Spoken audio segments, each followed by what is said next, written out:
When Sucker Punch announced Ghost of Tsushima a few years ago, many outlets assumed that the game, nominally releasing on the PlayStation 4, was in fact a teaser trailer for PlayStation 5 tech. 2 years down the road, Ghost of Tsushima finally released, albeit months before the PlayStation 5. Somehow, Sucker Punch managed to fit this remarkable technical showcase into a package that runs on aging 2013-era hardware. In many ways, this is the most remarkable feat of late-gen first-party work we've seen since Halo 4 redefined what was possible on Xbox 360 back in 2012. Engine Overview. Ghost of Tsushima is built on the same core technology powering infamous Second Son. This is fundamentally the same variety of open-world Sucker Punch action we've seen since the PlayStation 3's Infamous. However, the change in setting to medieval Japan has necessitated big changes. Dense urban environments give way to rich foliage. When NPC counts are pared back somewhat, the increased attention to detail and the seemingly flawless LOD transitions more than make up for this. Ghost of Tsushima utilizes a deferred renderer. While in infamous Second Son, this allowed for some over-the-top lighting effects during fight sequences, the fully dynamic real-time lighting here is used to create a much greater sense of atmosphere. Blazing fires, lanterns, and other point light sources cast light and shadow. The game makes excellent use of these in stealth sections, where the player flits from shadow to shadow. In terms of material rendering, the physically based material rendering pipeline introduced in infamous Second Son makes a return here. Across the board, materials look excellent, from the metallic sheen of black Mongol armor to woodwork and paper. The materials, together with impeccable texture work, really convey a sense of wear and tear in the game's battle-worn environments. PlayStation 4 and PlayStation 4 Pro platform comparison.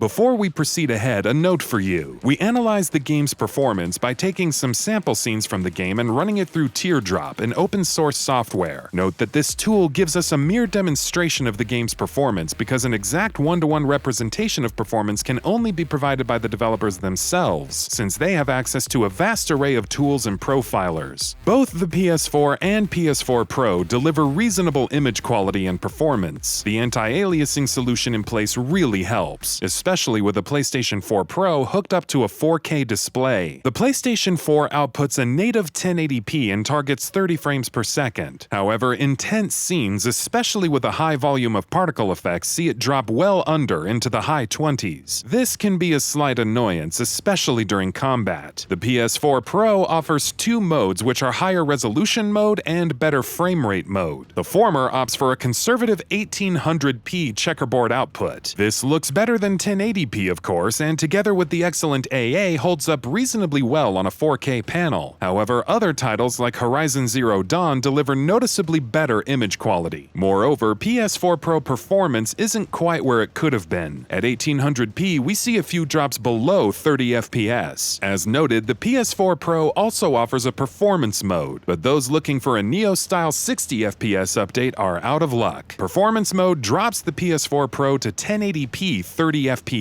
So where's the performance, you might ask? Well, those drops below 30 FPS are almost completely ironed out. If you have a PS4 Pro connected to a 1080p display, this might be the best way to experience the game.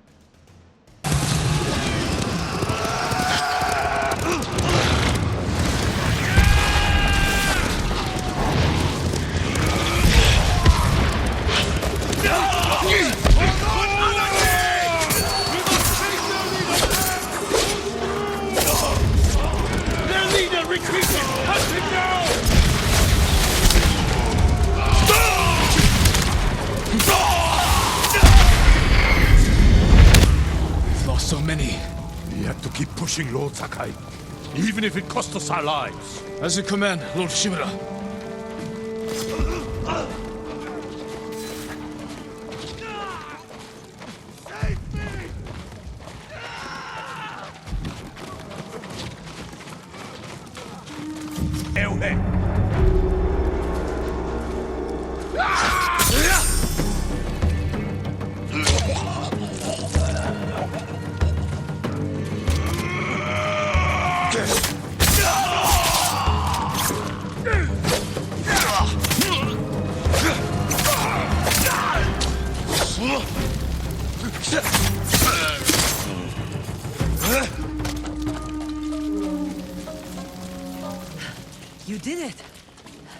Sounds surprised. What's all that noise? Not sure. My Mongols fired them off at the beach.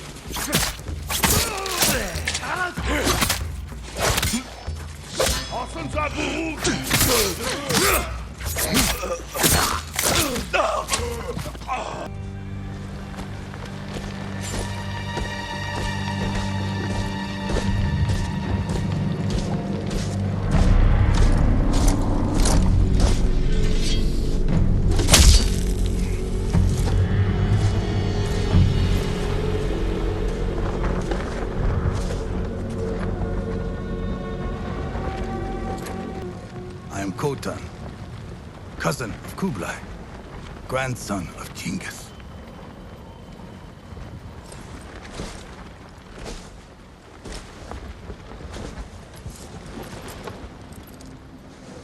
Brother, you are a warrior. I can see that. You trained your whole life for this. And you have won battles that lesser men have called unwinnable, yes?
There's a spot up ahead that overlooks the river.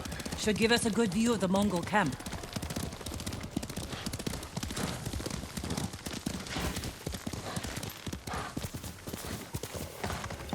Jin!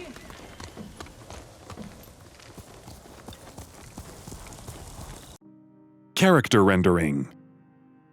Sucker Punch has always delivered industry-leading character rendering quality right from the first Infamous. Second Son, the PS4 outing of the series, delivered characters with polygon counts in excess of 60,000, the most detailed characters in the industry outside of Naughty Dog's domain. With Ghost of Tsushima, we see an iterative improvement to an excellent pedigree of character work. Jin Sakai, the main character, is lavishly rendered. Individual plates of his lamellar armor show up as real geometry. Together with high-quality textures and material rendering, the armor itself and armor and clothing on other key characters in cutscenes looks photorealistic. Facial rendering tech is an iterative upgrade to the work in Infamous Second Son. The large polygon budget really helps here with being able to capture fine nuances of emotion. Many cutscenes in the game default to an over-the-shoulder camera view a la Fallout 4. While this is disappointing, the quality of facial animation tech makes up for it. Those close-ups of NPC faces look great, and subsurface scattering works to realistically highlight light transport through skin. While we aren't quite out of the uncanny valley, and while titles like The Last of Us 2 go a step further in terms of sheer character rendering fidelity, this is excellent work as far as an 8th gen game is concerned. As an aside, characters look reasonably more detailed than those in Assassin's Creed Valhalla, an actual 9th gen title.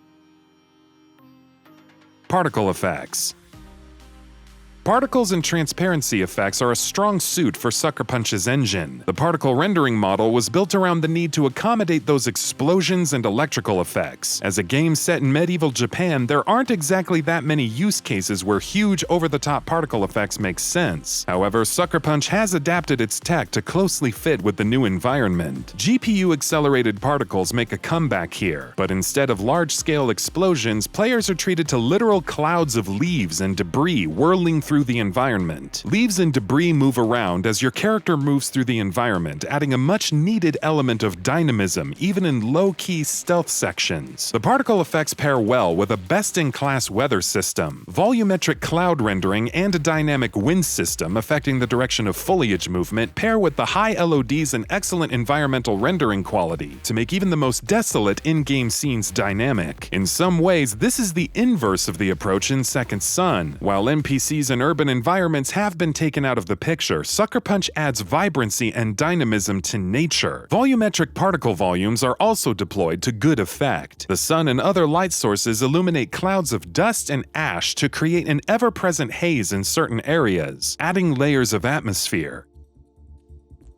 Anti-aliasing.